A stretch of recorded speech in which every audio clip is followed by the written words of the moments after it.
Every deck is made for standing on, but there's only one that's always had a way of standing out. So if you're looking to bring more style, comfort, and creativity to your life outdoors, call on the brand that's known for making the most in outdoor living. From decking, railing, and lighting to furniture, fencing, and framing, at Trex, we're engineering what's next in outdoor living. To learn more about all of the outdoor solutions Trex has to offer, call 1-800-289-TREX or visit Trex.com. That's TREX.com. Great to have you with us here on Golic and Wingo on ESPN Radio and ESPN News. I'm Adnan Virk in for Trey. Always good to be with Golic. We're presented by Progressive Insurance and all of our phone guests on the Shell Pennzoil Performance Line. So it's Boston Marathon Day, and certainly a lot of meaning to that outside of just a huge marathon, but 5 years in a day since the tragedy there at the bomb going off at the finish line, and just that horrific experience. But here we are again, another Boston Marathon. I've been seeing stories of the survivors and where they are now. There have been some incredible stories going along those lines, and then just such a great marathon to run. It's just a shame they got such a horrible, horrible day. It's a nice weekend, but now the Northeast here hit with like freezing rain. It's high 30s, low 40s, pouring rain now in Boston. So that's a shame for them. Our own Field Yates was supposed to run in this. He and his fiance, he hurt his knee, which is such a bummer because I saw my wife do all the training she had to do for the New York City Marathon. When did Chris run that marathon? In 2016. Yeah, that's amazing. And so to see all that training and then you can't get the fulfillment of running in that marathon. I feel for him, but his fiance is going to run it. Obviously, he'll be there supporting her. I would never think of running a marathon at all. You? No, I couldn't thought do it at all. I think at one point in my life, maybe I would have thought, "Hey, that's pretty cool to put on the resume." But the amount of work you've got to put in the training, Mike, it's unreal. What I would see her go through on Saturday, say, "Yeah, I got a 22-mile run." As part of the training, I'm like. Here's this 22 miles. Meet me at the Harbors where we have breakfast. I'll be there on my third breakfast, as you're doing that. Now, Stanczyk's our runner. Yeah, noted marathon runner. How many marathons have you run, Dan? I have run 2. 2 marathons. New York City Marathon. New York City this year and Hartford in 2014. So are you up to do another one? I mean, my wife ran it once. She said, never again. Yeah, every time I do one, I'm always asked, and I say no at the time, and then I'm like, in a few years, I'll probably do another You do it again. She said she'll do half marathon because she goes, when I hit like 13 miles, she said, wouldn't it be great if I was done right now? Oh, my God. Didn't have another 13 miles to go. So the training looks incredible for that. And now you have to run it in the rain. I mean, that's just it's got to be brutal. Having said that, though, with that type of adversity, those types of challenges overcome, I don't know if anything can match that euphoria of crossing that finish line. Think about great relieves in your life when you're like, oh, man, I've been relieved to whatever stress you had or whatever issue you're dealing with. Yeah. That relief when you cross that finish line must be ecstasy. It's almost like when I'm just about to finish that appetizer and another donut is put on the table. I'm like, whew, thank God I didn't have to go too long without that donut. When you eat the entire cheesecake and go, man, I'm glad I didn't leave any of that there. Woo, yeah. I get it, so I get their pain. No, I'm glad that you can sympathize. All right, here is what's trending. By the way, this hour of Golic and Wingo brought to you by La Quinta Inns and Suites. Book at LQ.com and win at business. Timmy Kurkjian going to join us about 7 minutes from now. Talk a little baseball. Bartolo Colon, by the way, was unbelievable yesterday. Had a perfect game through 7. But in the NBA, Mike, the Pacers beat the Cavs 98-80 to snap LeBron James' streak of 21 consecutive first-round wins, which was the longest streak by any player under the current playoff format since 1984. First time his team has trailed in a first-round series at any point. Yeah, first and foremost, you give a tip of the cap to the Pacers and what they were able to do. Victor Oladipo was just absolutely on fire, 6 of 9 from three-point land, 11 of 19 overall, scoring 32 points. So he was a monster for a team that, again, the nation didn't get to see a lot. They were on national TV just one time this year. Had a monster first game here. They were suffocating on defense as well, and we know Cleveland isn't very good defensively. LeBron did have the triple-double, but he really was making all of his shots in the restricted area. Wasn't in his jumpers. Got to the free throw line a bunch and had no help from anybody. Kevin Love only had 8 shots in this game. He needs more. Somebody else has got to be able to pick up the slack. It was J.R. Smith actually coming off the bench yesterday with 15 points, hitting 3 of his 6 threes. So they're going to need to come out with a whole lot more aggression against a team that really came in. Let's be honest. The Pacers came out and punched them right in the nose. Punched the Cavaliers right in the nose, and the Cavs never recovered. The Pacers never trailed in this game. And that's where maybe it shouldn't be as stunning because the Pacers played great against them in the regular season series. This is a 4-5 matchup if you care about seeding, so it's not like it's a 1 versus 8. This is obviously a weakened Cleveland team from what we've seen in the past, but still, to lose by 18 at home, that was stunning to me.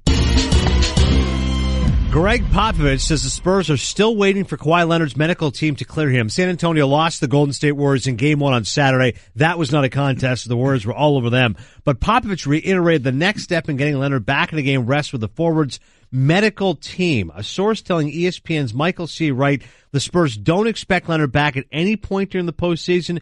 He has harbored that belief since the week after the All-Star break. What a maddening situation. Oh, horrible. And Popovich, who normally answers a question and sometimes, to the point of a little, it's a little much for me, but it's kind of known as the Popovich way at this point.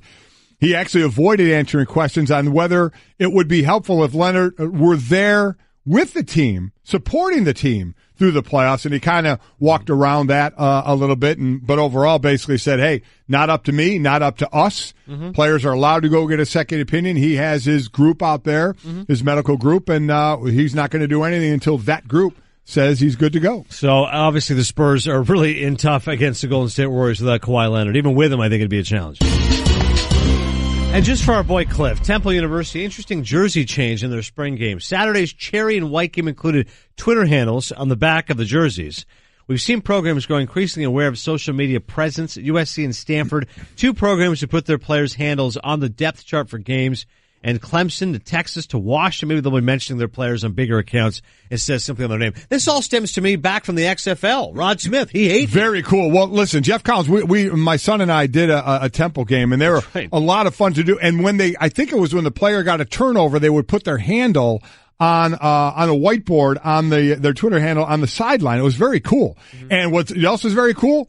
They're nice enough to send us jerseys. They're sending Trey and I jerseys with our Twitter handle, the Golic and Wingo Twitter handle. And Cliff is getting one Philly's with his Twitter handle as well. But that's cool. Listen, you know what that is? That's just being aware of the sign of the times, man. Yeah. I mean, unless you're a program that says, guys, don't go on social media. We don't want you, which is so hard to do. Yeah. And it is a tough thing to do. So the other side of that is to really try and warn and explain the dangers, the possibilities that could lie out there for 18 to 22-year-olds in a Twitter-filled world of just how difficult it could be. They're embracing it, and, hopefully players don't overstep, in this. But I like the fact that they're doing this and having the fun with it in the spring and putting it on the jerseys, and other programs are doing it on the depth charts. I think, embrace it. Let's not fight it. It's here, because, in all honesty, I'm so done with the coaches. Oh, I don't know what the snap face and all this stuff. I don't. You know what? You're not cool. They think they're cool by saying, "I don't know this." No, you sound like a grumpy curmudgeon you really who's past his prime. Yeah. Well, I think this thing, I respect people who say they don't do social media. They find it to be a negative distraction. But honestly, I don't know how you can't in this day and age. Twitter, Instagram, Facebook, whatever it is, you've got to be a part of it because that's where so many people are consuming information, especially young kids and all those young athletes out there. So good on Temple for doing that.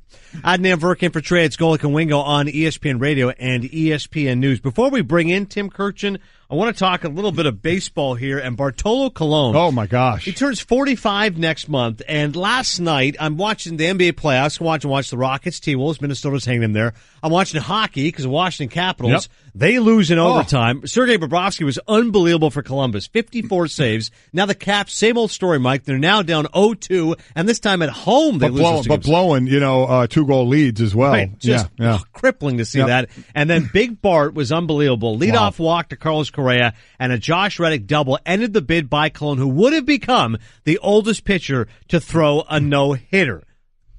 Honestly, it was amazing to see, and John Shambi was a part of it, calling the game for ESPN Radio. The 1-1, rip center field. Tochi back, and right there makes the catch. How do you like that? 44-year-old Bartolo Colon, perfect through 7. Yeah, Boog was setting the scene all night long with Chris Singleton. Incredible. 83 pitches, 59 for strikes, entering the 8th inning. As you mentioned, gave up the walk, and then the double ends up getting a no decision. The Rangers do get the win, though, but the only thing missing was to see the big man in the batter's box, which you didn't have to do here. Not quite the joy of Bart going deep, but honestly, I'm with you, Mike. It was awesome to see if you love baseball. And another man who loves baseball, our baseball insider, Tim Kurkjian, joining us on the Shell Pennzoil Performance Line. Get the feeling of being rewarded with gold status at Shell. sell with the Fuel Rewards program. Download the Fuel Rewards app, join, and start saving 5 cents a gallon today. Timmy, Bartolo Colon was released by the Rangers on March 24th. He's re-signed 2 days later, and last night on our airwaves on Sunday Night Baseball, he almost pulled off the nearly impossible. What were you thinking watching it? Well, it would have been one of the coolest things we've ever seen. As you said, he would have been the oldest guy ever to do that. Nolan Ryan was a similar age, but he doesn't throw like he didn't throw like Bartolo Colon does. Now he doesn't look like Bartolo Colon, but just another reminder of the beauty of baseball. It comes in all shapes and sizes. And here's a guy who throws basically all fastballs and says to people, go ahead, try to hit this, but you have no idea what quadrant it's going to. And I changed speeds off of it. And that's why he's had such a remarkable career and still going at 44. Amazing. Shapes and sizes, a key term there. I really enjoyed that. Nolan Ryan, by the way, threw a record 7 no-hitters. He threw one in 1991. He was 44 years and 90 days old. So, yeah, Bartolo Colon would have been the oldest to do that. All right, Timmy, around the league right now, the early part of the season, but starting to read just clips here and there about more and more guys that are going on the DL for this or DL for that. Where do you think has been the worst effect for this for a team and players that they have lost? There's so many teams that are being crushed again by injuries this year. And Golic, there's something to this terribly cold weather that is affecting these players. And no excuses, no sympathy necessary, but it's so easy to get injured in a baseball game. And then you turn the temperature down to the 30s, and we have snow and rain and everything else. And that's where some of this is coming from. And it simply is not a well-played game anymore when it's played in this kind of weather. This is nobody's fault, and it's just the way it is in April. But with all these postponements and players not having their bodies in the right rhythm, baseball is very much a rhythm game. They play it every day, and now Twins are going to go 4 or 5 days without playing a game. That's really unhealthy for a baseball team early in a season, and I think that's part of the reason we're seeing as many injuries as we have. Talk with the great Tim Kurkjian right now on Golic and Wingo, ESPN Radio and ESPN News. Timmy, looking at the Mets, NL best 12-2. We knew that with so many of us picking the Nationals to win the NL East, something had to go awry. And so far, the Mets have been that team that's been a surprise. And what's part of the surprise is this: Matt Harvey may get dropped from that rotation. He was a guy who you thought, well, he has to bounce back for them to have some consistency. But instead, Mickey Callaway's done a great job with his bullpen. Gesellman and Lugo have been terrific for them. What have you seen from this Mets team? Well, their starting rotation has been great, and when you start with DeGrom and Syndergaard in whatever order, and those guys are healthy, you're going to have a chance. That's how dominant those guys have been. And Mickey Callaway, being a former pitcher and a former pitching coach, he knows all about this, and I think he's sent the right message to his pitchers this year. And maybe just as important, their lineup is pretty good right now, with Michael Conforto back way earlier than expected. Healthy Cespedes, added Todd Frazier. That's a pretty good lineup to go with a rotation, especially that can be absolutely dominant. And you're right, the bullpen's been great so far also. I don't think anybody saw this coming with the Mets, but I think we all understood if that great young starting rotation is healthy for the season, they're going to be a contender, and they've been more than that so far. Yeah, all Met fans are just waiting for the shoe to drop. They're waiting for the one injury after Very another. fatalistic group of fans. My gosh, so much so. All right, Timmy, we sit here and we see the Pirates leading the Central at 11-4, the Diamondbacks leading the West at 11-4. So even with the division taken into consideration as well, which of these teams in your mind has the best chance to actually continue, maybe not at this pace, but as far as where they are in the division right near the top? Well, I like where the Diamondbacks are, that's for sure, because they made the playoffs last year, and maybe they're even better this year. I think they're going to miss J.D. Martinez, which he was so good after they acquired him, and in September he was ridiculously good. But I could see the Diamondbacks keeping this up for a little while. Their pitching is awfully good right now, and they can score some runs also. And Pittsburgh, look, the Pirates aren't going to the playoffs. I'm pretty sure about that. But I saw them this spring. Their lineup is pretty good, and this isn't a team that just got rid of everyone and they're going to win 60 games this year. They're going to be .500 team, I think, and that's pretty darn good when you're in the process of moving some people around. Further proof, Tim, we should never take too much stock in spring training statistics. Shohei Ohtani has been the story of this baseball season so far, not only hitting those home runs, but pitching so well. Unfortunately, the start yesterday was postponed, but honestly, I think as a baseball lover like yourself, it's just so great to see this story, because what you always want is new stories and new players to love. And the way the Japanese just embrace baseball, we already knew the media coverage would be off the charts. Now the fact he's already matching those expectations, I mean, how great is this to see Ohtani delivering for the Angels so far? Let me tell you how good he is at this. He is better at this than anything I have done in my life. He is better at this than anything you will do in your life.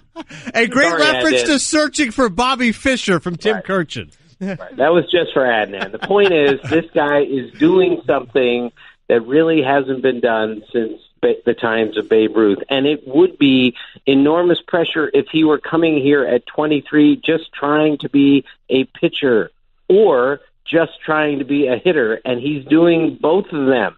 It's absolutely amazing in a very small sample how good he's been so far. I saw him in spring training, and the raw tools were obvious. The power, the beautiful swing, the velocity on his fastball, the break on his split, all that stuff is going to play in the big leagues. I just didn't think it would be this good this quickly. He basically is slugging over 600 points higher as a hitter than the league is slugging against him as a pitcher.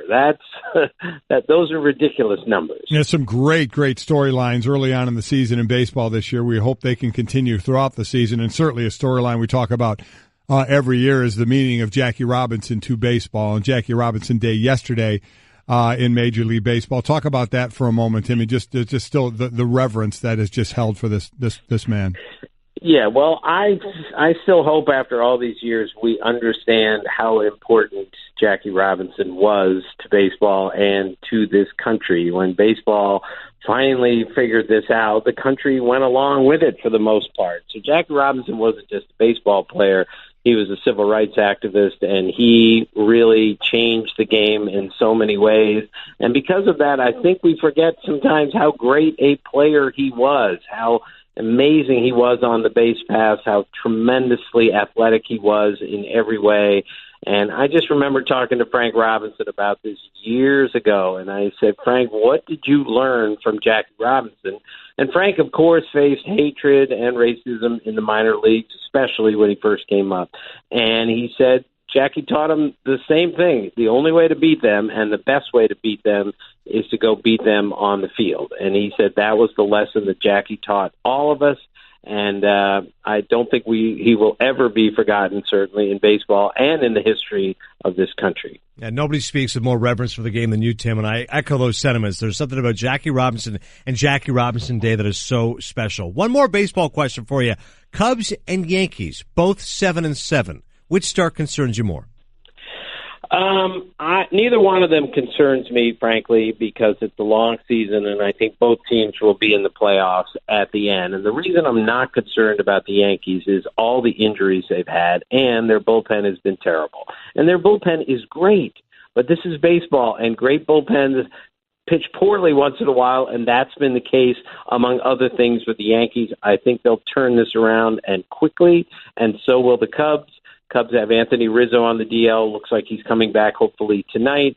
And I don't think there's much to worry about there. And with either team, if they do have some issues moving forward, they have all the money and all the resources in the world to go fix it with a trade or something else or a minor league system. So both those teams, slow start, not too much to worry about. Tim Kurkjian is always a blast to hang with when we're talking baseball. But of course, Tim is a Renaissance man. He can discuss many topics. And Tim, we often love to just talk movies. I know you and your wife, Kathy, love 3 Billboards Outside Ebbing, Missouri, but I've never heard your review yet on The Shape of Water. I preface it by saying I love the film. Mike Golic despised the film. You have to weigh in, Timmy. What did you think of it? Did you see it? No, I haven't seen it. I'm always going to a Reds-Pirates game, so I don't get to the movies as often as you do, Adnan. I haven't even seen it yet, but I've heard Golic. I know he hates it, and what a mismatch you and him when it comes to the greatness of movies. It must be hilarious together. Timmy, I would just say that matchup you always watch, go back and rewatch them all from decades ago if you want to, rather than watch Shape of Water. Pull out any DVD you can. A movie that I know you have seen, Timmy. R. Lee Ermey passed away. He played the drill instructor in Full Metal Jacket. How great that first hour of that movie, how powerful he was in that movie, right? Incredible. It was pretty incredible. It was too intense for me. I can't take stuff like that. It's too hard for me.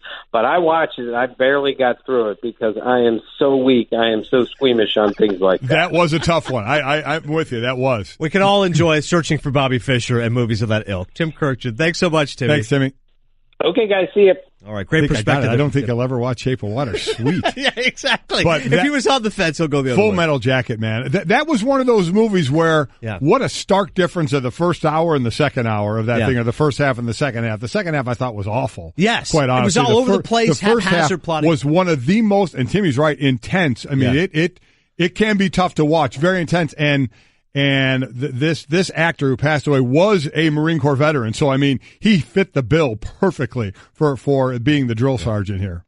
Yeah, that's what I always feel like. The best war movies I've seen are like Platoon and Glory, and I've added Dunkirk in that list, a great film, and then Saving Private Ryan, and the first half of Full Metal Jacket. Because R. Lee Ermey, he's just so profane and savagely funny, and incredibly memorable. Like, it's tough to have that dichotomy of being both terrifying and incredibly entertaining, and he's able to do that. And Vincent D'Onofrio, the way he just shell shocks him, people were tweeting out famous lines from the movie. Oh my God! Many of them we obviously can't say. But he's also in Mississippi Burning, Seven, Toy Story. I mean, talk about flipping around a little bit there. One of the best lines we can say, this is the guy, you're so ugly, you could be a modern art masterpiece. Like, it's amazing the way he just completely humbles those guys. What a movie. But rest in peace to R. First Lee half Ermey. of it. Hey everyone, Mike Golic here. Support for the Golic Wingo podcast comes from our friends at Rocket Mortgage by Quicken Loans. Chances are you're confident when it comes to your work, your hobbies, your life. Rocket Mortgage gives you that same level of confidence when it comes to buying a home or refinancing your existing home loan. Rocket Mortgage is simple, allowing you to fully understand all the details and be confident you're getting the right mortgage for you. To get started, go to rocketmortgage.com/Mikes. Equal housing lender, licensed in all 50 states, NMLS, consumeraccess.org number 3030. Winning at sports and at sports broadcasting means changing things up. Just like La Quinta Inns and Suites is changing up their look. A renovated lobby that's so contemporary it even makes Golic look cool. Yes, it does. And a totally updated fitness center that even has Wingo feeling like a workout. I'm ripped. Plus plenty of comfortable spaces to hang out. Yep, this La Quinta look definitely has a vibe of victory. So you can just relax, refresh, and get ready for your next big meeting. Prepare to win at business with La Quinta Inns and Suites. Book now at LQ.com. Adnan Virk in for Trey. We are Golic and Wingo on ESPN Radio and ESPN News, as always presented by Progressive Insurance. All of our phone guests on the Shell Pennzoil Performance Line, but it's always a pleasure to have guests in studio as ESPN NBA front office insider and co-host of NBA Insiders on ESPN Radio. Bobby Marks joining us in studio, giving the Straight Talk, brought to you by Straight Talk Wireless. Best phones, best networks, no contracts. Bobby, New York Knicks melodrama. I mean, as the world turns, give it whatever soap opera you want. I said, looking at that list, to me, it feels uninspired. What's your reaction when you see the list of potential candidates? Oh, I agree. I mean, I think we look at New York, Orlando, Phoenix. It feels like we've been here before 2 years ago, right? And I think that says a lot about the organization.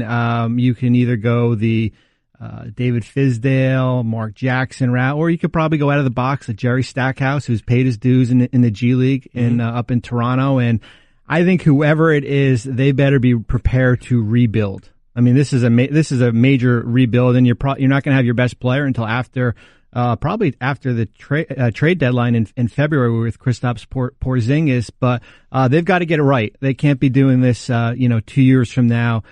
There's got to be some stability with who comes in here. So what is getting it right? I mean, is it a former coach who's been around for a while? Is it Jerry Stackhouse? Hey, you've paid your dues. We like what you're doing. Let's bring that here. I mean, what with a young team building around a 7'3", new player type of the NBA, what direction do you think they should go? I think it should be the direction of Jerry Stackhouse. I think if you look across the river, what Brooklyn was able to do with Kenny Atkinson, a former assistant coach in Atlanta, heavy player development there. I know Brooklyn won 28, 29 games this year, and they're not a playoff team. But what Kenny has been able to do is, I think, what New York should do as far as put a foundation in place. And Steve Mills and Scott Perry have been all about it. We're going to build through the draft. It's a youth movement here, and I think Jerry Stackhouse fits that bill. Talking with Bobby Marks right now, Golic and Wingo, ESPN Radio and ESPN News. Such a baffling situation with the Spurs and Kawhi Leonard. This guy is one of the top 5 players in the NBA, maybe number 3 on his best day, and Greg Popovich is a brilliant coach, Hall of Famer, and yet they can't get on the same page, and you can feel Pop's agitation with saying, listen, his camp says he's not ready, and that's why he's not here. But how in the world is this going to get resolved? I feel like there's no chance he's going to play this postseason. Maybe he'll never be a Spur again. You're right, and I'm writing them up right now just when they lose to have their obituary ready. And my first lead in is, do you trust Kawhi Leonard with a $200 million extension this summer? Right. That's what the front office is going to have to ask themselves, and this has been going on since September here. I'm disappointed that he's not with the team in Golden State and that he is Pop avoided that question. Yeah, he did. That he's back in New York rehabbing. What are you rehabbing for? Your team's going to be eliminated in about a week probably here. I don't know how it gets resolved, if it gets resolved at all, but you're coming at a crossroads because it will be a player on a last year contract. You know that expirings don't have much value unless there's a commitment with that acquiring team long term. But there's going to have to be a sit down here because that extension is going to be sitting there, and it's a matter of if San Antonio offers it to him. If they offer it, imagine if you turned it down. I guess the writing would be on the wall there. But I mean, is that what we're looking at? Because it does look like it's a broken relationship. Then where he moves on to, I mean, how many teams would be jumping at that? Oh, I think you'd have all, probably not some of these rebuilds, but you would have the main teams. And what would happen is, and we went through it in New Jersey with Carmelo, is that you'll get to a point where San Antonio will probably give permission for teams to talk to Kawhi's camp to find out if there's a long-term commitment before a team is willing to give up major assets. That's what you're going to happen. But right, they don't want the 1 year. Yeah, and you'll see a resolution by end of July. I would think. I mean, he's eligible right when free agency starts, July 6th. Also, in terms of actual game action, Cavs get routed at home. I guess the surprise here is twofold. One, just that LeBron James never loses a game 1 of a playoff series, and how convincingly Indiana played, particularly Oladipo, the 32 points. As somebody who knows the game so well, were you as surprised as it seemed the rest of us were that Indiana stomped them? I was on a flight yesterday coming up here, and I turned on my phone. Well, JetBlue doesn't have Channel 7, so I don't know why that has never been fixed here. And I saw 25-8 right off the bat, and that surprised me just because of a veteran Cleveland team. Indiana, they were put together basically new this summer, and then when you get off to those big leads, then Cleveland really pressed. And when you're relying on the 3-ball, 5th in the league in attempts, you press and you're playing catch up. You almost have to play a perfect game there. But I think we've underestimated Indiana a little bit. They're a 5 seed. They're a reason why they're a 5 seed. And Victor Oladipo is an all NBA type player, and he proved it yesterday. So for along their lines, and we're hearing from their fans all over the place of the disrespect that they have, being on that the media is giving them, B, the fact they were on one nationally televised game all year. How close is that team, the Pacers, to really challenging to come out of the East? I think Cleveland still gets out of this series. I mean, I've been part of series where we've blown out teams and lost 4 in a row from there. They're top of the board with Toronto at the 1 seed. I actually don't see either team getting past Toronto here. Nice. I really don't. I think Indiana is a great story from what they were able to do with the Oladipo trade and how Kevin Pritchard put this team together. But I think they're a good team. I don't think I think their time will come, but I just don't think it's right now. So LeBron's streak, 7 straight years making the finals, that comes to an end this year. It does. It's in the Eastern Conference semifinals, or if they had gotten a 3 seed. I've been on Toronto all year, I've been a big believer in this bench.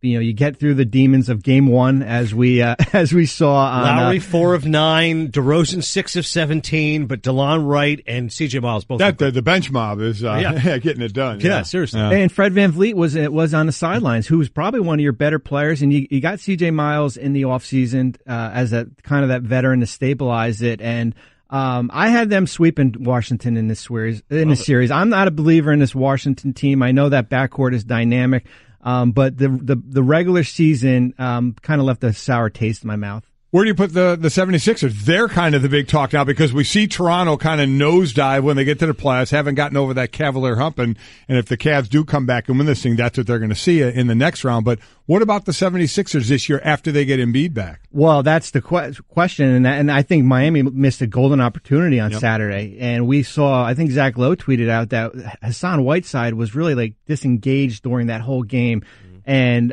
this Philadelphia team, I give credit to Brian Colangelo to go out and get Marco Bellinelli and Ersan Ilyasova, 2 veterans in late February, because that's kind of stabilized, along with Redick and Amir Johnson. But I've never seen a rookie. Well, I guess we can debate if he's a rookie. Ben Simmons, right? Yeah. That's for another story. Yeah.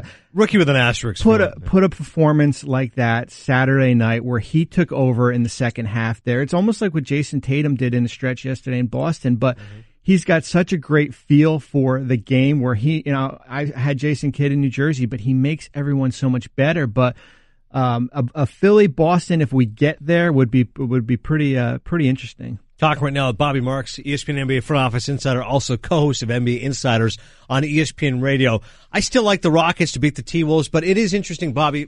I was surprised Minnesota had to battle and fight and claw just to make the playoffs. I know Jimmy Butler is out, but I just felt like their collection of talent, Karl Anthony Towns, Andrew Wiggins, etc., they should be better than that. But how concerning the Rockets' dismal day from beyond the arc? They had to rely on 44 from Harden to win. Well, I think that's, if you're looking at a silver lining, that they did not play their best game, and they won by 4, but you needed 44 from Harden and down the stretch in a close game here. I think you're going to need a better performance. You'll get out of this series, and we'll see if it's Houston, maybe OKC in that second round, but you need a better performance from Chris Paul. Yeah. I thought some of the decision-making, we saw that errant pass at the end of the game, all around, not just Paul, but, Eric Gordon, Trevor Ariza. You're relying on the 3 ball when you're missing shots.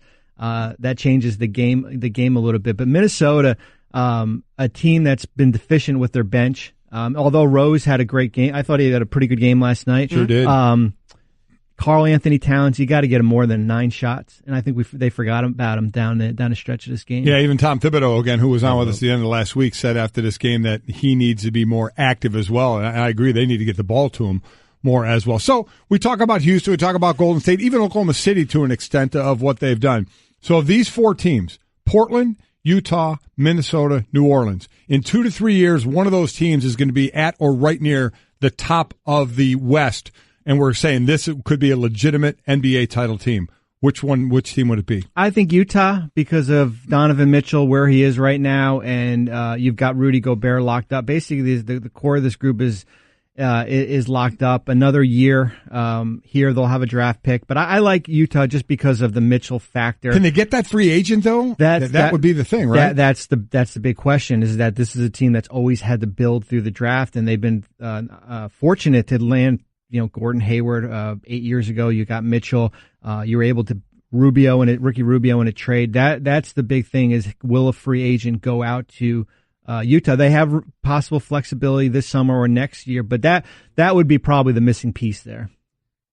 Bobby Marks, great stuff, who makes his home in Naples, Florida. Thanks for coming. Mid-April in New England. Sorry. Freezing rain. Can't beat it, right? I almost got back on the plane yesterday afternoon. Everyone in the neighborhood knew about Bobby. Bobby, the basketball boy, they called him. Bobby wanted to go pro someday, so he was always out in the driveway shooting hoops. But one day, his mom came out and told him, "Hey, your wife wants you to take out the trash." His mom was visiting, and Bobby was a grown man. He had kind of missed his window. Plus, no one had ever seen him actually make a basket. But on the other hand, Bobby had heard how Geico could save him money on car insurance, so he switched and saved. So it was all good. back here on Cinephile. This is literally 30 minutes after the Academy Awards ended. Producer Dan Stanzik, my man Ben Linesman. Shape of Water wins for Best Picture and Best Director. When Shape of Water was announced as the Best Picture winner, the first thing I thought of was Mike Golic. Golic is sitting somewhere in his Connecticut mansion, furious, throwing Doritos at the screen. The fish man, come on! Sorry, Mike Golic, that the Academy of Motion Picture Arts and Sciences disagrees with you. Yeah. When you think Academy of Motion Picture Arts and Sciences, you think of Mike Golic. Yeah, and you think of Shape of Water. That's why I was locked into the ACMs last night. Give me the Country Music Awards. Anything but. Over that. Adnan Virk alongside Golic. We are Golic and Wingo on ESPN Radio and ESPN News. We'll do more football talk at the top of the hour as Damien Woody will join us. Also some NBA news as well. Golic and Wingo is presented by 1-800-Flowers.com. Surprise a friend or loved one today with a bouquet from 1-800-Flowers.com. When you order a dozen multicolored roses for just $20.99, you'll get another dozen absolutely free. Go to 1-800-Flowers.com/ESPN. You heard there on the Rejoin My Podcast, Cinephile, ESPN app, and on iTunes. Please download, subscribe, rate, and review on iTunes. Mike has always been a supporter of the podcast. Yes, absolutely. He loves movies as well. Mm-hmm. I know you saw Blockers. And Blockers. Give me your review first, and we'll do Pacino. I loved it. I mean, listen, it's there's nothing crazy about it. It's not like this, wow, how it was written or this and that. Sure. It was a predictable movie, but it was really funny. And the reason, and listen, I'll just be honest, is it was R. I mean, it was a hard R. It was a hard R, and listen, it was dirty humor. Sure. And I'm not going to lie, I'm a fan of dirty humor. I'm a fan of all humor. I can deal with the PG humor as well. Yeah. But this was funny, and it being R made it funny. John Cena, very good. I think he does a nice job. You look at the two former wrestler guys, or the guy Cena and obviously The Rock, what he's doing. Rampage came out and just was number one everywhere. He's on a rampage with what he's doing. But Cena's got good Cena comedic does a timing. nice job. I completely agree. He stays in his lane of what he does. He does a really good job of it. Mm-hmm. It was a very, very funny movie. You kind of knew where it was going. Mm-hmm. I mean, with everything, but it was funny. Some of the lines were funny. The scenes were funny. So I went with Mike and my wife, Chris, and we really enjoyed it. Yeah, it got very good reviews. So how many donuts? Is that 4 we donuts? We gave it like 3.5. Jason Fitz came as well. Oh, Fitzy. Nice. And he gave it 4. Okay. Mike went 3, so we put 3.5 up there. Does he have like 4 fiddles? Does he use that for his emoji, or maybe not? He just went with my donut thing. So we had 4 donuts there. I ate half of one, and felt really good about myself. Call it a day. So check out Blockers. Also on HBO is Paterno. This movie just debuted April 7th. I had a chance to watch it. I was away on vacation when I came back. Watched it this weekend. So I thought Al Pacino was terrific playing Joe Paterno. People had always said he always looked like him and resembled him. And he said in doing the movie, the key was getting the glasses and the nose right. Had to wear a prosthetic. And the movie completely focuses on just that moment. Once the story broke, Penn State, about Jerry Sandusky and the crimes he was charged with and how it affected Paterno. And it was interesting seeing the story, Mike, because we as sports fans, we know it so well. We lived it. You discussed it on the radio. I think if this film was intended more for a broader audience who were not aware of Paterno's legacy and how revered he was in Happy Valley and how it all came crashing down. Well, let me ask you this, though. How do you think, and have you heard, Penn State fans and Joe Paterno fans, what did they think about it? Yeah, I think of the portrayal. They feel like the movie took some liberties. Barry Levinson directed and won the Oscar for Rain Man. They felt they took some liberties with trying to guess what was going on in his mental state. Because you watch Pacino as Paterno, and he comes across as this doddering old man who really wasn't with it and wasn't aware of what was going on. He comes across as a guy who was single-minded, just wanted to focus on football. Right. Let's let the courts take care of this stuff. I don't know what happened with Jerry. Yeah, McQuarrie told me something years ago. I report it, which is what I was supposed to do, and let's move on. And what it really comes down to is the fact that the critics of Paterno will say he had a moral responsibility to do more and wasn't able to do so. But the movie doesn't take, to answer your question, a strong stance. It doesn't say Paterno's a villain and knew about it, and it doesn't say he was a hero and didn't know. They kind of try to play it down the middle. But how about the fact Pacino's done all these biopics? He played Jack Kevorkian. Yeah, you don't know Jack, won an Emmy for that. It was in Roy Cohn, Angels in America, won an Emmy for that. The Irishman, he's playing Jimmy Hoffa. That's coming out next year. So I thought it was a really well-done movie. I'm curious what you think of it. Because like I said, but sports fans, we know it really well. And it is interesting what you say of those outside the sports world, if they watch and don't really know a lot about what's going on, what their read is going to be about it. A rare movie that I think could have been longer as well. It's actually only an hour and 40 minutes, and we know Paterno's legacy. And I mean, if you focus on his life and his career and how he built that'd that be tough, an hour and 40 minutes. You're literally just focusing on 6 days, and it's literally just here's how it all comes crashing down. So it's weird. It's a rare movie that I thought could have been longer and had more kind of telling before and the after. But it is still amazing to think about that spectacular fall from grace and the fact that shortly after, 2 months later, diagnosed with cancer and passed away. By the way, Parada chiming in, Rampage, as Mike mentioned, $148 million worldwide. Really quick, anybody see it? Anybody out there yet? Nobody has seen it yet? Yeah, I mean, it's Rampage is certainly that. It's rampaging. Speaking of going on the rampage, one of the best pass rushers of all time has decided to hang him up. Someone that was tasked with blocking him will join us next. Adnan Virk in for Trey. It's Golic and Wingo on ESPN Radio and ESPN News. Next, you're holding up the line, ma'am. What did you say? You're next in line for the water slide, ma'am. Feet forward and enjoy the ride. Okay, dearie. This does look fun. You melted me. I've melted. The Wicked Witch of the West on a water slide? Surprising. What's not surprising? How much you could save by switching to Geico. See what you've done. Oh! Geico. 15 minutes could save you 15% or more. It's April, and some things are winding up like baseball, and some things are winding down like hockey. Thankfully, Pennzoil Synthetics provides your vehicle with complete protection for top engine performance no matter what season it is, so you don't have to worry about ups and downs. Pennzoil. Make the switch. Final hour here of Golic and Wingo on ESPN Radio and ESPN News. Always appreciate you tuning in. We are presented by Progressive Insurance. All of our phone guests in the Shell Pennzoil Performance Line. I'm Adnan Virk in for Trey. Always fun to hang out with Golic, and always fun to have our ESPN NFL analyst, Damien Woody, joining us in studio, giving the Straight Talk. Brought to you by Straight Talk Wireless, best phones, best networks, no contracts. Go ahead. Yeah, so much going on, from Coachella and Baychella. Coachella's been a big topic today, Damien. And what she's done. So I know, I'm a big fan of the country music, the ACMs last night. A bunch of great performances. Including our buddy of the show, Darius Rucker, performed last night. Great, a lot of big-time winners. I was probably most happy for the vocal group of the year, Old Dominion. If you haven't heard them, a good band to check out. They're fantastic. But a lot of great winners. Great show last night, and obviously great basketball and hockey to talk about. But also something, Damien, I know is close to your heart and my heart, and that is also what's running today. There's obviously the serious side of the Boston Marathon of 5 years ago. Right. The tragedy that struck there with the bomb going off at the finish line, and just you see years later the stories that are going on of the people that are still recovering and how they have and where they are today.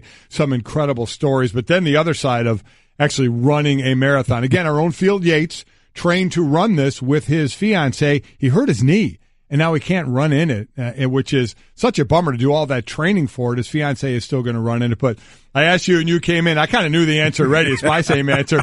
You ever think about running a marathon? Dude, I was like, the first thing I said, listen, if my life depended on it, I'd just say, just shoot me. Just shoot me now. That would be, there is no, I just pose this to everyone out there. What in the hell would make you want to run? What is it? 20? How many miles? 26.2. 26 miles. It's the challenge. Stanzik's run 2 of them. He's run 2 of them. Dude, you're nuts. You're crazy. 26 miles? Yeah, I run for the mental clarity. There's too much going on up there. I mean, just free your mind. You do it as kind of yoga too. My wife ran the New York Marathon a couple of years ago for the challenge of it, and she crossed the finish line, and the first words out of her mouth were, never again. Never again am I doing this thing and putting myself through it. But the people that run multiple marathons, it's incredible. Here's the reason that you could do it, Damien. You're not worried about time. If the goal was you just have to finish a marathon to stay alive, you'd be like, fine, I'll walk the thing. I could walk 26 miles. Yeah. Dude, no, 26 miles? Just walk it. I mean, I don't know. I'll just kiss the wife and kids goodbye. It's been a great run. Yeah, it's been a great, hey, I've accomplished a lot in my 40 years. Just send me off, man. No way in the world. This body is not made for that type of distance. Okay? I'll see you on the other side. That's right. We'll dive into the NFL stuff in a second, but first off, here is what is trending. So the Pacers beat the Cavaliers 90-90 to snap LeBron James' streak of 21 consecutive first-round wins, which is the longest streak by any player under the current playoff format since. LeBron isn't worried about the loss, saying, I was down 3-1 in the finals, so I'm the last guy to ask about how you're going to feel the next couple of days. Well, yeah, I get it. First and foremost, tip of the cap to the Pacers for what they did, a team nobody saw much of during the year from a national TV side. Oladipo was fantastic, tough, in-your-face defensive team, blue-collar team. We'll see now if Cleveland can put it together. He needs more help. Does LeBron? Kevin Love's got to take more than 8 shots. Even LeBron's triple-double, the points came basically from the free throw line or shots within the restricted area. Wasn't hitting jumpers either, so he was somewhat one-dimensional. But the others have to be able to get involved, and he tries to get him involved. So many people say, LeBron, just take the game over. Well, he's a guy that could go down as one of the great guards of all time if he wanted to, with the way he can bring up the ball and or dish the ball out. And guys aren't just hitting the shots. J.R. Smith actually hit some shots, but he needs more help around him for this team to come back. And I would imagine they'll come out much more aggressively in game 2. And credit where credit's due to our man Damien Woody, who tweeted, I know people automatically go with LeBron, but anyone who watched the Cavs this year knows they're god-awful on defense, cannot protect the rim. I told Jalen Rose teams aren't scared of them. Yeah, absolutely. You know, everyone thinks that, you know, whatever team LeBron is on is automatically going to the finals, which, you know, 9 times out of 10, that's the way it is. Mm-hmm. But again, the Cleveland Cavaliers are one of the worst teams defensively in the league this year. And Mike, you know, and this crosses over sports. Defense is not something that you can just flip the switch on. That's something that's what I want to. Yeah, that's more that you literally have. That's effort, and it's got to be something that you have to build to. And for Cleveland, they didn't have a rim. They don't have a rim protector. Again, during the regular season, they just didn't play any defense. So it was really about LeBron couldn't hit from outside, and they just put the clamps down on everybody else, and that was it. And the thing about it is, last year, it's not like they were a great defensive team last year. So if you're not that great defensively, you got to make up for it. And they had Kyrie last year. That could right. You know, drop in 25 or 30 on you, and they don't have that anymore. So that's got to be made up for somehow, some way. Yeah, the benefit of having a guy who can create his own offense is enormous. Kevin Love is not that guy, and obviously they don't have that guy without LeBron James, especially since he cannot facilitate all the time with his 20th triple-double. Also in the Western Conference, Rockets, they beat the Timberwolves 104-101 as James Harden scored 44 points. That's the second most in a playoff opener in Rockets history. Hakeem Olajuwon, the Dream Shake, 45 back in 95 at the Jazz.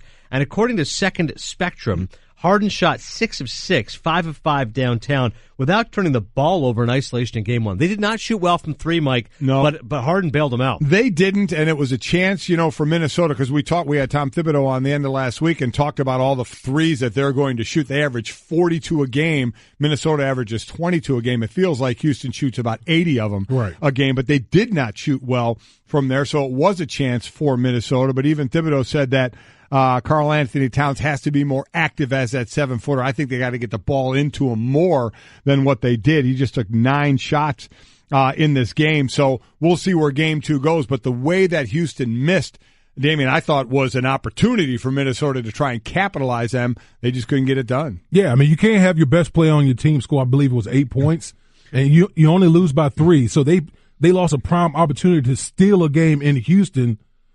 I mean, I didn't even think that game was going. I didn't even think this series was going to be close. But credit Minnesota for kind of putting on a performance. You get more out of Karl Anthony Towns. Mm-hmm. This could turn into a good series. Derrick Rose came in and played well. Played 23 minutes in this game at 16 points, hit half his shots. It was pretty impressive. Yeah, I was going to say when he's showing up, watch out. And the soap opera continues. The Knicks adding Mike Woodson and David Blatt to the coaching search. They're finalizing plans to meet with the 4 top candidates for their head coaching job. David Fizdale, Mark Jackson, Jerry Stackhouse, and former Cavs coach David Blatt. This according to our own Adrian Wojnarowski. New York also has received permission to talk to former head coach Mike Woodson, who is now serving as an assistant for the Clippers. He was fired by the Knicks in 2014, isn't considered to be in the top tier, but my word, when I see this list, is uninspiring. There's not one guy that I go, he can lead the Knicks out of the wilderness. So you wonder, in this case then, with kind of, at least a young guy you're building around, Porzingis coming off of an injury, but it is youth and you have a chance to kind of retool this thing. Do you not go with the retread coach and go with a guy like Jerry Stackhouse? A guy who's now paid his dues, coaching in the G League, would be a first-time NBA coach, but so obviously a younger NBA coach, first-time NBA coach, and just kind of go down that road and see where it takes you. Are you willing to roll the dice like that, or do you just feel more safe and secure taking a former coach? Well, I know that Jerry Stackhouse has been a coach in the G League, but we all know that the Knicks rolled the dice on Derek Fisher, who Yes, never yeah. and that turned out that turned out horribly. Except for Derek, who made some money. Well, he made. Oh yeah, he came out great in this whole deal. But you know, I would tend to think that, you know, for as long as fans in New York has been clamoring for Mark Jackson, that he would have the inside track to a job like this. Yeah, I would think New York guy, past track record success with the Warriors, you think Mark Jackson will be the guy. All right, that is what is trending as we continue here on Golic and Wingo. Adnan Virk in for Trey. We are Golic and Wingo on ESPN Radio and ESPN News. Damien Woody with us as well. Let's talk further just about that Cleveland performance, because this is big, Damien, the fact that you were a guy who said, don't just read the headlines, don't just see LeBron. So you do not believe LeBron is going to be going to the NBA Finals his 7th straight, much less get out of this first round potentially, right? Well, listen, the Pacers are, you know, a difficult matchup. You know, they won the season series, I think 3-1 or something like that. Yeah, they did. During the regular season. They're a gritty team. Oladipo has just been fantastic coming off that Paul George trade. A lot of people thought that OKC fleeced Indiana in that trade, but it turns out that, you know, I would say it was at least equal, because Oladipo has just been a monster this year. Listen, they just, again, I want to say it again, Cleveland, they don't have many guys that can just beat you one-on-one. We all know about LeBron and his greatness. There's no question about that. He's the greatest player on the planet. But outside of that, who's the other person or persons that can create on their own? They don't have that. They had that with Kyrie last year. They don't have it this year. And if you're Indiana, it's almost if you say, you know what, LeBron's going to get his, focus on everybody else. We shut everybody else down.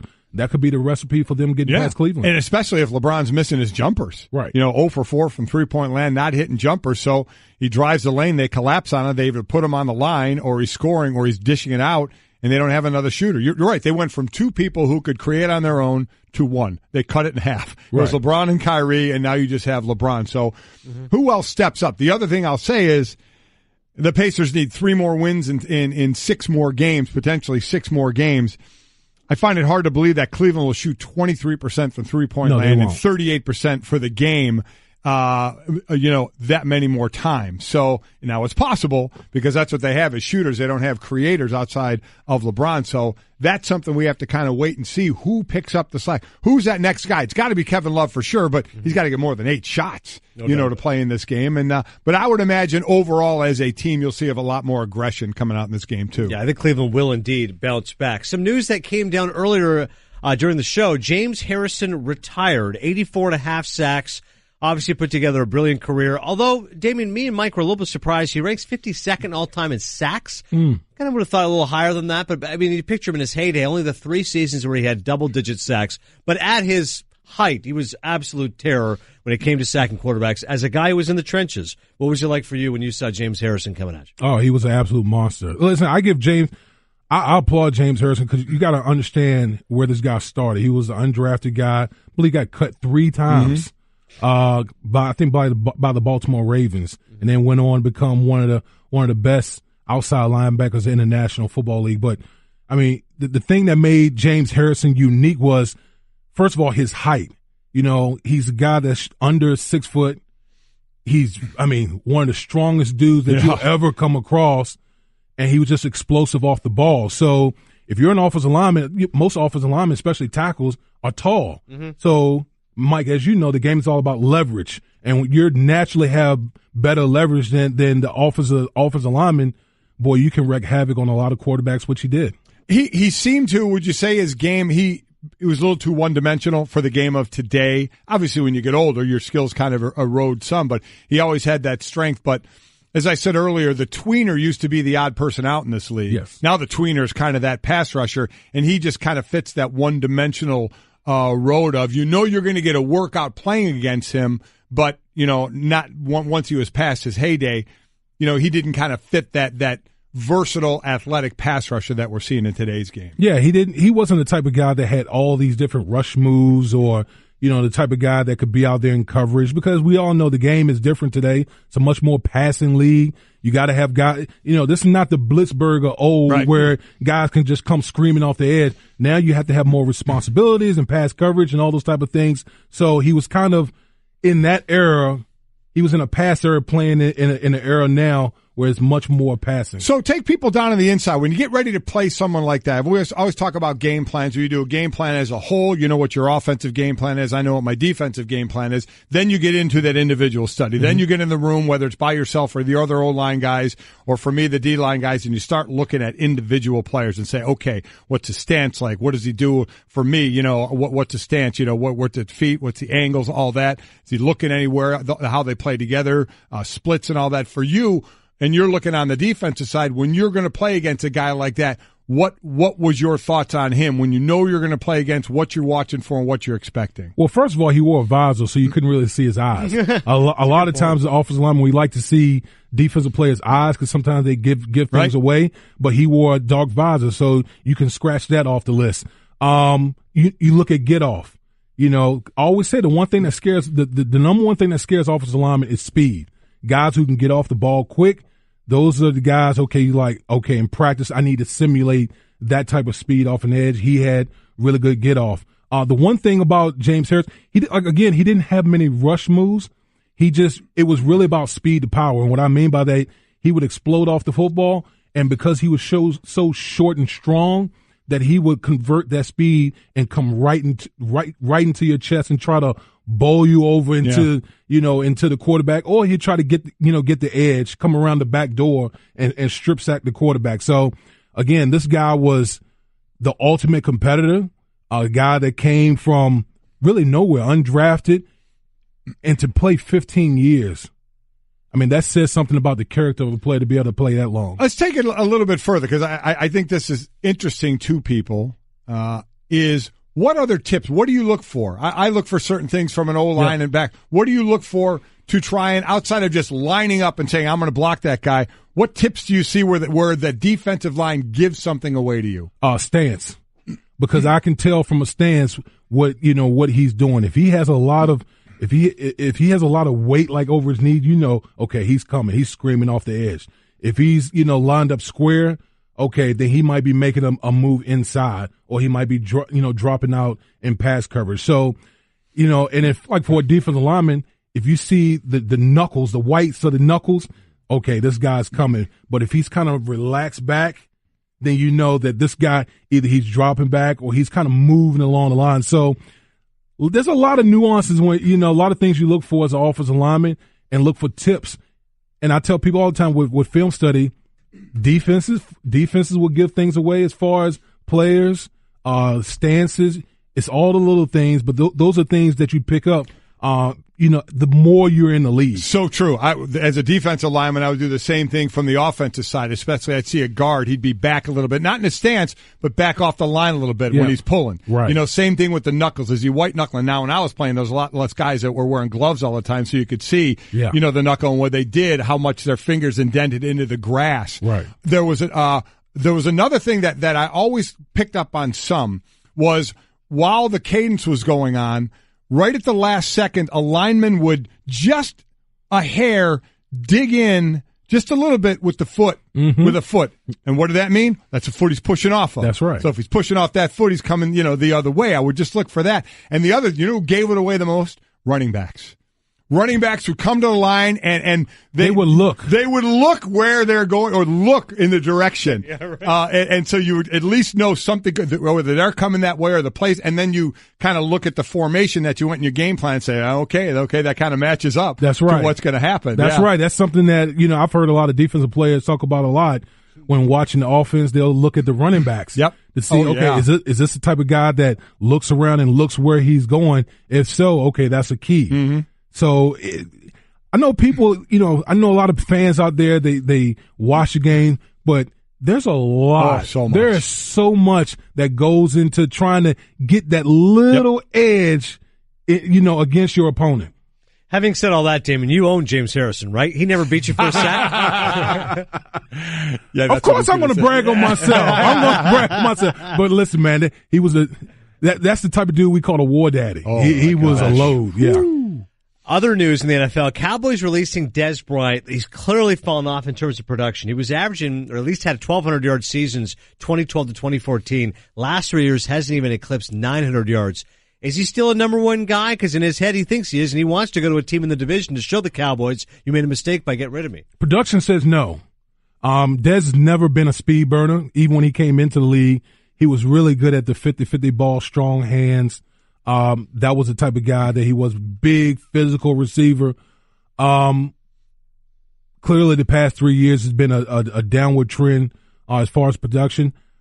I would in Dez's defense though, I will say quarterback play might have had a little bit to do with that, because it seemed like with Tony Romo, he had they were much more in sync as opposed to Dak. So, one of the things that I said last week was I would love to see Dak go to maybe Aaron, pair up with like an Aaron Rodgers or Dez. Dez, excuse me. Dez pair up with an Aaron Rodgers or maybe a Tom Brady, Tom Brady, a veteran quarterback that is the boy that's plays at an elite level, that knows how to get in sync with his wide receivers. Then then we'll see. Okay, is this guy really truly a number one? Yeah, I think a lot of it just wasn't worth the $16.5 million cap hit. We all know how that goes. That money works. And then lastly, Gronk isn't going to show up to the offseason program, or that's reported. Doing a lot of working out the TB12 stuff as well. But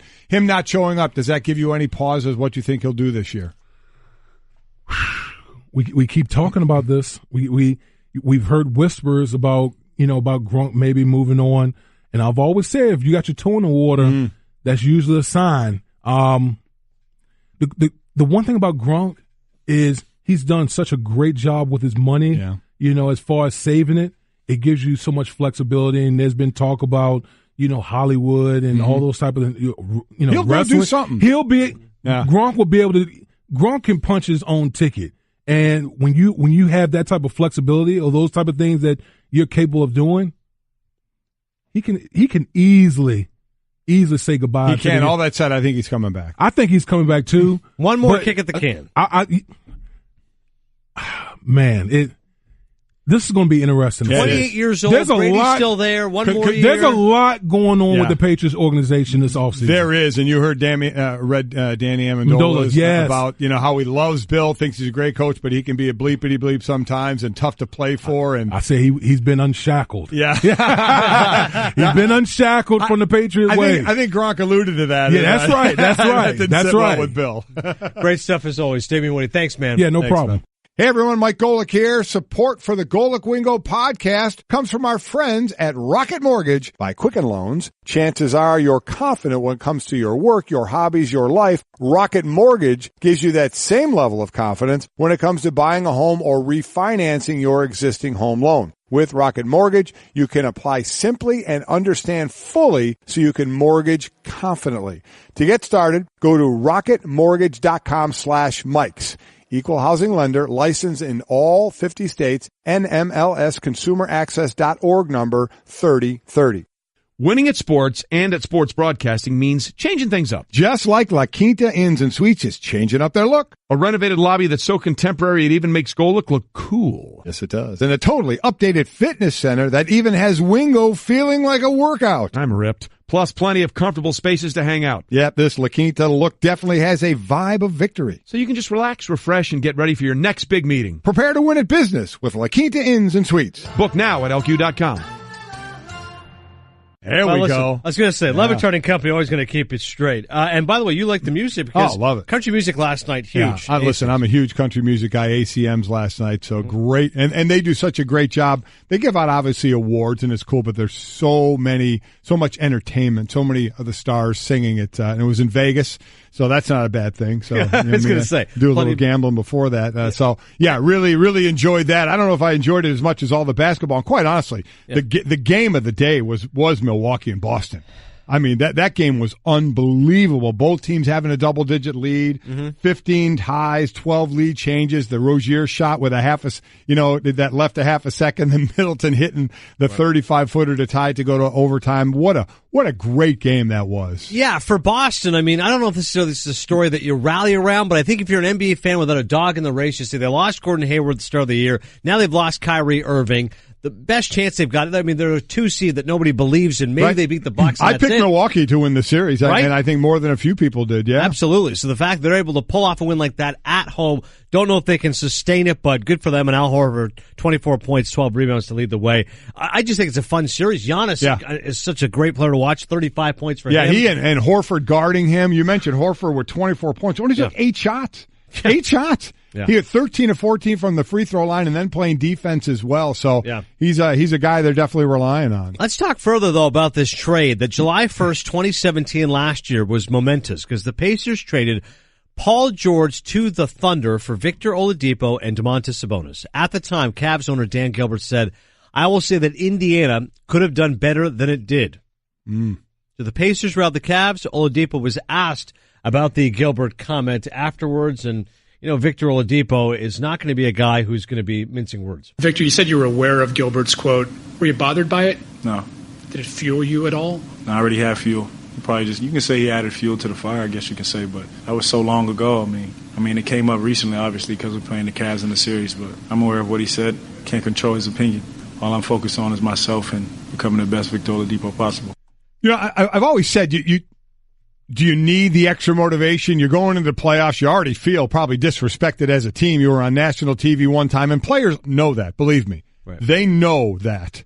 And you're going against a team now that has the best player in the world and everybody talks about and all the finals, LeBron has been to, and then all of a sudden, you throw in, yes, oh yeah, that was said about this trade. So yeah, should it make you play better? Listen, we're all human beings, right? And if you can find something that can add that little spark, and it does, because a lot of people say, well, you shouldn't need an extra spark. And I get it, because it's the playoffs. And listen, you've played well against this team in the regular season, but it's not like a little extra can't help. A little extra motivation to be reminded of, oh yeah, we got fleeced on that deal. Well, wait a minute, I was part of that deal, and here, let me show you something, here, which he obviously did. Yeah, I think you're right that you don't need that as sole motivation, but a little bit of extra sugar, a little bit of extra spice, get you to the top. Why not?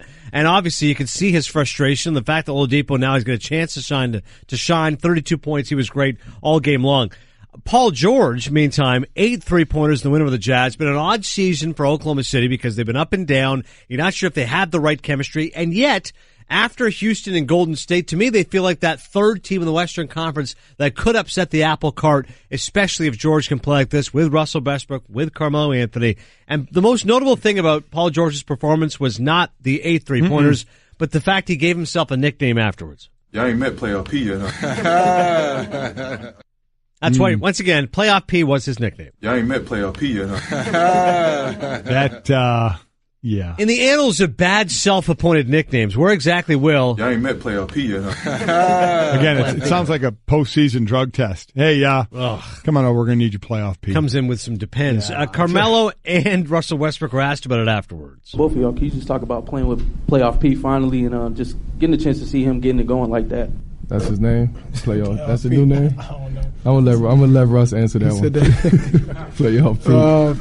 They kind of left that one alone, didn't they? Yeah, because they know it's bad. Playoff P was on fire. 8 of 11 from 3-point land, 13 of 20 overall. As you mentioned, 36 points, 80 points between Russell Westbrook and Carmelo Anthony. So the three were absolutely on fire. It's been such an up and down thing with them, and Russell Westbrook, do we say quietly, averages another triple-double 2 years in a row by getting the 16 rebounds he needed in the last game to get that. He actually ended up with 20 in that game. And to what this team could possibly do, we'll see. Time will tell. It's still obviously with Houston and Golden State. Golden State, any questions of them, at least in game one, they just said, okay, listen, we're just fine right now. And I would imagine Kevin Durant would really want to take charge by saying, listen, all the talk is, Steph is the man. We don't have Steph, so we're vulnerable. Right. And that's where KD, because I remember last year as KD's going on to be the MVP of the finals, we're all thinking, is he ready to be the guy that overtakes LeBron James as the best player in the game? A lot of people said he was right there, and LeBron put his stamp on that this year to say, not so fast, everybody. Yep. And now KD even being questioned, is he the best player on Golden State? I don't question. I think he is, but obviously they miss Steph, but sure. KD has a little bit of about him that should be, okay, I need to prove that even without Steph here, that we can still get the job done because they have plenty of talent. Yeah, plenty of firepower, and they showed that against the Spurs in that game one. By the way, I had a story earlier in terms of those nicknames, Playoff P, that Durant wanted to be known as the Servant at one point in time. The Servant. Pretty bad nickname. And Big Sexy, somebody tweeted, which is actually Bartolo Colon's nickname. Yeah. But I thought it was one of Shaquille O'Neal's nicknames, and as Brett Prada pointed out to us, a researcher, Shaq had that run where he was giving himself nicknames all the Left time. and right. Didn't matter. Yeah. Right, Brokeback Mountain came out. He called himself Broke Shaq Mountain. Yeah. I mean, he was Big Aristotle. He was a big Shamrock with the and they Celtics. always say you can't give yourself a nickname, but when you're 7'2", about 300 pounds, right. Who's going to tell you don't give yourself a nickname? Yeah, you know because what I mean? Shaq was so entertaining about it. That's the thing about him. He was very entertaining. He did a lot of things tongue-in-cheek, so you kind of let it all go. I completely agree with that. NBA playoffs continue tonight. Honestly, it was a great weekend just to sit on the couch and watch. Not only NBA playoffs, NHL playoffs, and tonight it continues. Heat at the Sixers at 8 o'clock. No Joel Embiid tonight. But talk about a team. Listen, the Sixers won 16 straight games heading into the playoffs. A very entertaining game on Saturday as they win at 130-103. Ben Simmons was amazing. 17 points, 14 assists, and 9 rebounds. When you put up 130 points, that kind of firepower was amazing. For anybody who thought, oh, maybe this young team without playoff experience would shrink from it, well, they didn't show that in game one. Will we see more of that in game two? Who knows? I think it's enough they can beat the Heat without Joel Embiid. After that, though, I'd start to get concerned if you don't have him there. Yeah, again, as you mentioned, he's through the concussion protocol, so he's out of that, but still going to miss the game. So I would imagine at least he's going to give it a try pretty soon. You saw the mask that he wants to wear the black mask. Yeah, it's going to look like a superhero, type of thing going on there. Yeah. But those are always interesting of getting used to them, putting something foreign on that they're not used to with the sweat and all that on the mask. We'll see how that goes in getting used to it. But there were those that thought the Heat could give the 76ers a little bit of trouble because the 76ers, their lack of playoff experience certainly didn't show in game one. You're right. I mean, Ben Simmons is incredible. Redick, with 28 points in this game as well. He been fantastic for him. But you're right. They didn't struggle in this one where people thought they might. So Embiid sits out this one out of mad. You know what? And let's be honest. If they win this game and they're up 2-0 and you're not sure about Embiid, it's just we'll sit till we lose a game. And then maybe bring you in. Or they may want to start knocking some rust off if you bring them on and you play them a few minutes here and there just to knock the rust off. We'll see. But if they can get this game tonight, clearly, and they always say a series doesn't start till the road team wins or a home team loses, but they should go up 2-0 here and go down to Miami and see where it goes. Also, Spurs at the Warriors, 10 p.m. Eastern on ESPN Radio. The great Mark Kester and John Barry will have the call. That's a series that, like you said, Golden State, they took care of business against San Antonio on Saturday. The Spurs, of course, without Kawhi Leonard. You see that changing? No, I don't think he's going to come back, right? No, not that. You see the series. No, I feel like either. Warriors in 5, right? Spurs maybe get one when the series shifts back in game 3, but I just don't think San Antonio has enough. Rudy Gay led the way with 15 points in 6 boards, but Durant was terrific, as you mentioned. They won at 113-92. I just don't think San Antonio has the horses. It's been a weird season for the Spurs. They're not the Spurs of old, and the Leonard melodrama has hurt them, and Golden State, even without Steph, is And formidable. I'm not going to lie, way before all this stuff started happening with Kawhi Leonard and the thigh, before it all started happening when you thought he was just going to come back and start playing, who saw this coming? Yeah. Who saw this whole thing, this whole storyline, this whole drama thing coming down because we know they went through it last summer with LaMarcus Aldridge, wasn't sure how he was part of the team, maybe wanted out, and Pop having the dinners with him and, kind of talking to him and working things out. And you think, wow, what a duo this is going to be. Then all of a sudden it's Kawhi Leonard not coming back, has his own people in New York. And you're like, wow, wait a minute. You thought he was a natural fit for a Greg Popovich team to be, continue to carry the torch going forward. But, boy, that sure looks like it's coming to an end. And props also, we haven't mentioned the Pelicans at all, but Anthony Davis was amazing. Wow, you talk about huge. one of the more underrated stars in the game, 35 points, 14 rebounds. They win a really good game against the Blazers, 97-95. I just love seeing that market and that player rewarded like that because Davis is awesome. Yeah, Drew Holiday comes up with a huge block at the end of that one to seal that win for him. Well, that was a nice win for them. Yeah, first career playoff win as well, so he's now 1-4 in that category. Congrats to the Brow. Coming up next, Marathon Monday in Boston, plus we'll hear from our intrepid reporter in the country music capital of the world. That is next. Everyone in the neighborhood knew about Bobby. Bobby, the basketball boy, they called him.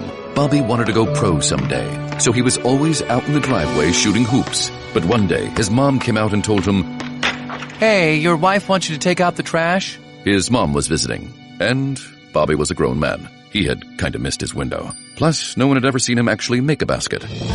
But on the other hand, Bobby had heard how Geico could save him money on car insurance, so he switched and saved. So it was all good. We had Damien Woody in here a little bit ago. He and I, as former football players and also current people who will never run a marathon in their lives, but would certainly support people as the Boston Marathon will be underway today, and unfortunately some really bad weather there. And we all know 5 years ago the tragedy that struck there, and some of the incredible stories of the people that survived that, of where they are now, has been something else. But that run going on now. But Damien and I saying we'd never run it. Somebody figured it out. I'd have to check their math. He says, I've got numbers for your football marathon. If you average 5 yards a snap, every 9,100 play or so would equal a marathon. 5 yards a snap. If you average running 5 yards per play, it would take 9,100 plays for you to run a marathon. I mean, hats off to those people, right? I just think Dan Stanzik's run a couple of marathons or producer. Your wife's done it before. Crazy. I mean, it's amazing persistence, but it's not for me. I mean, no. And not so much just the day of the race, because I imagine it's got to be exciting. It's all the training that's done. It's ridiculous. Imagine you do all the training, God forbid you can't end up doing it, or at some point in the race you can't finish. Well, that's like Field Yates. Our own Field Yates did all the training for this, and he hurt his knee a little bit ago, and he can't run in it today. Yeah. It's a shame. He will be there, though, supporting his fiancé, so good for Field and all those doing it today. Golic and Wingo presented by Progressive Insurance. All of our phone guests in the Shell Pennzoil Performance Line. We've talked a lot about the NBA playoffs, but of course the NHL playoffs are going on as well. You can help us by leaving voicemails. 860-506-5505. Once again, 860-506-5505. We have a reporter in Nashville wanted to offer his thoughts on the Preds. All right, boys, it's Fitz, and you know what? The Preds got the 2-game lead in the series. Bernier, you suck. It's all your fault. It's all your fault. 2 down, 14 to go. Fitzy's all over it. I mean, that's a succinct, good recap. I'm going to tell you what, the Preds, how much fun did they have in Nashville last year with the run that they made? And that was now the story is the Golden Knights. There's no doubt about it, right? Yeah. What's going on in Vegas? Up 3-0 against the Kings now. I mean, that is the storyline of just how well they're doing as an expansion team. Certainly, some great veterans on that team, but just the run they're making right now has been nothing short of unbelievably impressive. Our NHL expert, Barry Melrose, said he did not like this matchup for Vegas. He thought the Kings were going to win because of their championship experience. Jonathan Quick's a great goalie. Drew Doughty's one of the best defensemen in the league. He said this isn't going to fit well for Vegas. He called the Kings to win. Instead, as you mentioned, it's Vegas who is now eyeing a sweep. The likes of William Karlsson scoring the game winner 21 seconds after James Neal's goal in that third period flurry. An amazing story for a team that opened their first postseason, 2 home wins from the crowd. Then they go to LA and win now. I mean, it's one of the greatest stories in sports. It really is. And Fleury had 96 of 99 shots saved in this series right now. We all know when you get to playoffs, did you get that goaltender, that hot goaltender playing well? What a great chance you have. So they're playing well. The Penguins and Flyers. How about a competitive game? We got 3 games in that series and 3 lopsided wins. The latest by the Penguins. They win at 5-1. They're up 2-1 in that series. The Wild finally get a game on the Jets. Jets still lead that series 2-1. Wild get the 6-2 win there. So, as I said, listen, playoff hockey is some of the best sporting event you can be at, especially when you're getting into overtime on that. It's just so much fun to watch. Last night, Blue Jackets Capitals game. I'm watching Cologne pitch a perfect game. Once that was over, I flipped over and watched the Capitals game. And you talk about a team right now, they just cannot get over that hump. And I mean, this is a team that's loaded with talent. With leads, too. They get 2-goal leads twice, and they lose twice. Right. You lose your first 2 games at home. Looks like Washington's done, so they could be clearing house after this. And back to Fitzy's Predators. They win 5-4. You heard him saying Bernier, he's the goalie for the Colorado Avalanche. He had 28 saves, but was the loser in that game. So, also Sharks and Ducks, San Jose, they are up in that series as they won 3-2. They're up 2-0 in that series. Yeah, Brett Parada, big Sharks fan. I should note, Lightning, Devils, and Bruins, Maple Leafs as well. So lots of great Stanley Cup playoff action. Make sure you check it out. And once again, the NBA playoffs continue tonight. As we said earlier, don't expect any surprises with regards to the Warriors and Spurs. That game, 10 Eastern on ESPN Radio. Both of us like Golden State, but Heat at the Sixers could be interesting because Philly is such a fun story right now, but maybe Miami is better than we all realize and they can steal a game tonight. Yeah, we'll see because Philly drubbed them pretty well. But again, no Embiid, but there was no Embiid in game one as well. So Philly can pull this one off and be up 2-0 before they got to go on the road. But this is always that chance, for that road team to steal one. Let's see if they can, like the Pacers already did in Cleveland, and put a heck of a lot of pressure on the Cavaliers going into game two. But I'll be interested if Philly wins this game and goes up 2-0, what they do with Embiid. Bring him back slowly, sit him until maybe they have a loss or how that comes along. And lastly, what are you going to do with the rest of your wonderful spring day here in Connecticut where it is 38 degrees? We were swiping snow off of our cars this morning. Heavy rain pelted today. Hasn't Mother Nature laughed at us enough? It's unbelievable. I mean, it's just got to throw down some salt again if I got any ice on the driveway or the walkway anywhere. Give a path for the dogs to be able to go out somewhere and go to the bathroom so it doesn't happen in the house. Are you kidding me? But you know what? Somebody always says it worse. Yeah. Didn't Green Bay get like 2 feet of snow? Like 23 inches? 20 inches of snow. That's the second largest snowfall in the city's history. Are you kidding me? Delay the start of their off-season program. Gosh. You're right. Somebody definitely always has it worse. We've got it pretty good. Thanks as always, Mike. Oh, thank you, Adnan. Golic and Wingo on ESPN Radio and ESPN News. Thanks for listening. Have a great day. We'll see you tomorrow, 6 a.m. Eastern.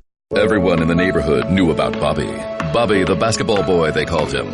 Bobby wanted to go pro someday, so he was always out in the driveway shooting hoops. But one day, his mom came out and told him, "Hey, your wife wants you to take out the trash?" His mom was visiting, and Bobby was a grown man. He had kind of missed his window. Plus, no one had ever seen him actually make a basket.